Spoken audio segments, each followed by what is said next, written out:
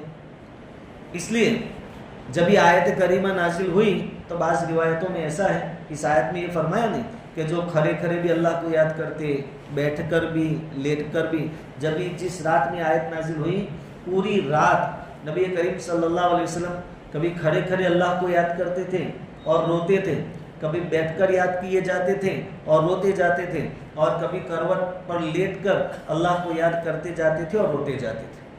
تو ہمارا حال بھی تقریباً یہی ہونا چاہیے۔ حضرت عمران ابن حسین رضی اللہ تعالیٰ عنہ ایک صحابی ہیں، وہ فرماتے ہیں کہ مجھے بواسیر کی بیماری تھی، پائلس کی بیماری تھی۔ اب اس میں تکلیف جن کو ہوا ہو ان کو اچھی طرح معلوم ہے، بڑی تکلیف دہ بیماری ہے، اور گندگی اور پاکی ناپاکی کا بھی مسئلہ رہتا ہے۔ تو حضرت عمران ابن حسین رضی اللہ تعالیٰ عنہ فرماتے ہیں کہ میں نے حضور صلی اللہ علیہ وسلم سے بیمار کی نماز کے بارے میں سوال کیا کہ ایسی کوئی بیماری ہو تو آدمی نماز کیسے پڑھے۔ نبی کریم صلی اللہ علیہ وسلم نے فرمایا کہ اگر بیمار آدمی کھڑے ہو کر نماز پڑھ سکتا ہو تو کھڑے کھڑے نماز پڑھے، بیٹھ کر پڑھ سکتا ہو، کھڑا نہیں ہو سکتا بیٹھ کر نماز پڑھے، اور اگر بیٹھ بھی نہیں سکتا تو کروٹ کے بل لیٹ کر نماز پڑھے، کروٹ کے بل۔ اس حدیث کے اندر یہ 3 پوزیشن ہے۔ اس لیے جب کرسی پر نماز کا مسئلہ آتا ہے تو علماء کرام اس حدیث کو پیش کرتے ہیں کہ حضور کے سامنے بھی مسئلہ تو آیا تھا کہ بیمار آدمی نماز کیسے پڑھے، اور یاد رکھنا حضور کے زمانے میں کرسی تھی، اس زمانے کے حساب سے، ایسا نہیں کہ حضور کے زمانے میں کرسی تھوڑی تھی، حضور کے زمانے میں کرسی تھی۔ اور تحقیق حضرت حسان بن ثابت رضی اللہ تعالیٰ عنہ جو حضور صلی اللہ علیہ وسلم کی شان میں اشعار پڑھتے تھے، ان کے لیے وہ کرسی رکھی جاتی تھی، اس پر بیٹھ کر وہ اشعار پڑھتے تھے۔ پھر بھی حضور صلی اللہ علیہ وسلم نے طریقہ کیا بتلایا کہ کھڑے ہو کر پڑھو یا پھر نیچے بیٹھ کر پڑھو۔ نیچے، جو آدمی کھڑا نہیں رہ سکتا لیکن نیچے بیٹھ کر نماز پڑھ سکتا ہو، اس کی نماز کرسی پر نہیں ہوتی۔ یہ علماء کا جواب ہے، یہ مسئلہ ہے۔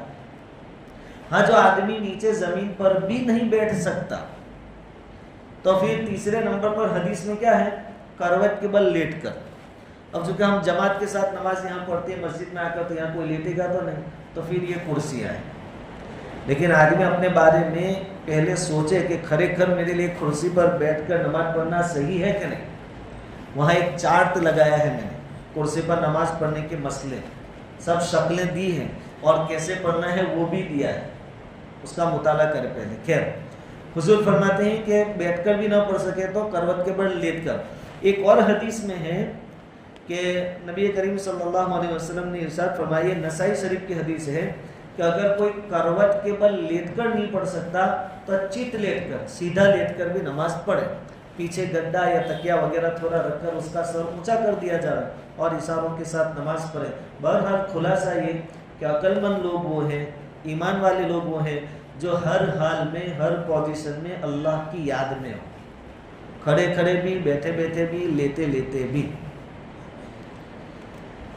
نبی کریم صلی اللہ علیہ وسلم کا معمول ہم روزانہ سنتے ہیں قرآن اور حدیث میں کہ آپ صلی اللہ علیہ وسلم تو رات دن اللہ تعالیٰ کی یاد میں رہتے تھے، رات کا اکثر حصہ بھی عبادتوں میں گزرتا تھا۔ بخاری شریف میں ایک روایت ہے، حضرت عبداللہ ابن عباس رضی اللہ تعالیٰ عنہ فرماتے ہیں کہ میں نے اپنی خالہ حضرت میمونہ رضی اللہ تعالیٰ عنہ کے گھر پر رات گزاری۔ یہ چھوٹے بچے تھے ابھی، حضرت عبداللہ ابن عباس بعد میں چل کر مفسر قرآن بنے۔ تو کہتے ہیں میں چھوٹا تھا تو ایک مرتبہ اپنی خالہ کے گھر پہ میں نے رات گزاری۔ یہ حضرت میمونہ کون ہے؟ نبی کریم صلی اللہ علیہ وسلم کی زوجہ، یعنی ہماری ماں، امہات المؤمنین میں سے۔ تو چھوٹے بچے تھے لیکن حضور صلی اللہ علیہ وسلم کے رات کے اعمال کیا تھی وہ دیکھے انہوں نے بچپن میں، اور پھر اس کو نقل بھی کیا۔ دیکھو انہوں نے بچپن میں دیکھا، آج ہم کو کام آ رہا ہے، پوری امت اس سے فائدہ اٹھا رہی۔ تو بڑے لوگ جب آوے، آگے ایک روایت اور آئے گی جس میں حضرت عبداللہ ابن عباس کا ہی ہے کہ وہ فرماتے کہ مجھے میرے ابا نے بھیجا تھا کہ جاؤ حضور کے گھر پر رات گزر اور دیکھو رات کے عمل کیا ہے۔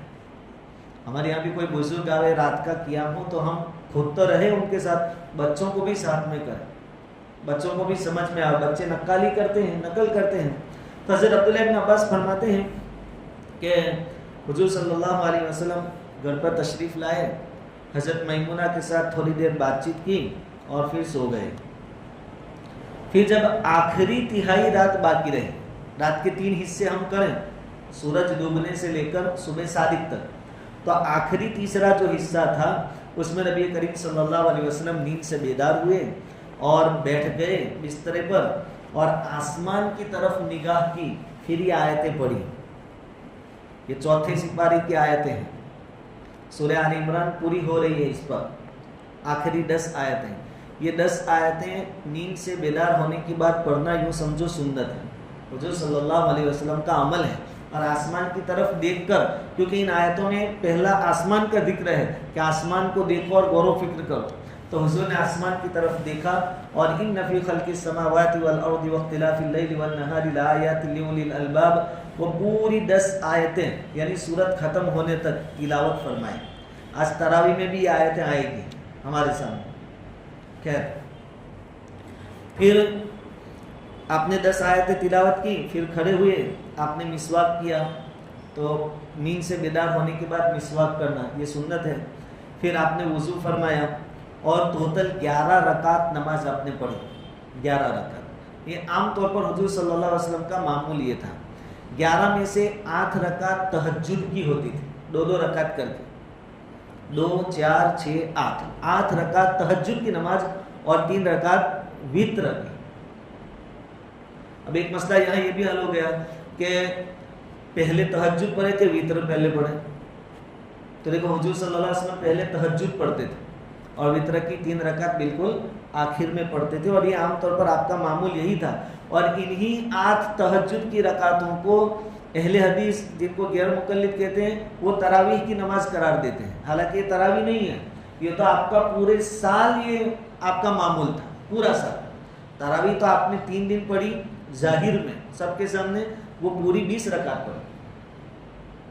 اور پھر حضرت عمر رضی اللہ تعالیٰ عنہ نے تو باقاعدہ جماعت کے ساتھ اس کو مشروع کیا، اور حضور کا ارشاد ہے اصحابی کا نجوم، میرے صحابہ ستاروں کے مانند ہیں، ان میں سے جس کی پیروی کرو گے نجات پا جاؤ گے، ہدایت پا جاؤ گے۔ تو حضرت عمر کی ہم پیروی کر رہے ہیں، اور حضرت عمر کے ساتھ دوسرے بہت سارے صحابہ کرام موجود تھے، حضرت عثمان غنی تھے، حضرت علی مرتضیٰ تھے، اور بڑے بڑے صحابہ، سب نے جماعت کے ساتھ تراویح پڑھی۔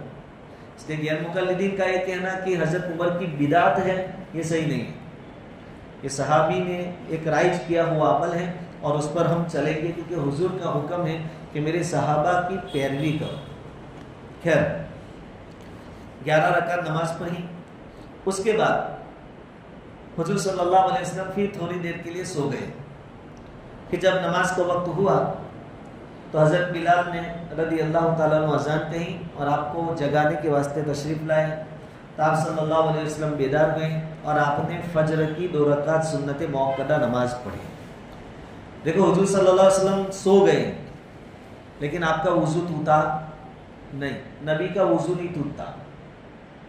نبی کا وضو، اس کی وجہ ہم سب جب سو جاتے ہیں تو ہمارا دل بھی غافل ہو جاتا ہے، اور دل غافل ہو جاتا ہے تو بدن یعنی باڈی پر جو پکڑ ہوتی ہے اعضاء کی وہ دل ہی ہو جاتی ہے. پھر ممکن ہے کہ بھائی پیچھے سے ریح نکل گئی ہو یا کوئی اور مسئلہ ہوا ہو. نیند کوئی ناپاک چیز نہیں ہے کہ جس کی وجہ سے وضو ٹوٹ جاتا ہے. نیند ناپاک نہیں ہے. نیند کی وجہ سے وضو اس لیے ٹوٹتا ہے کہ آدمی جب سو جاتا ہے تو اس کا بدن ڈھیلا پڑ جاتا ہے. اب جب سو گیا، غافل ہو گیا تو ممکن ہے کہ ریح نکل گئی ہو اور اس کا وضو ٹوٹ گیا ہو، اس لیے کہا گیا.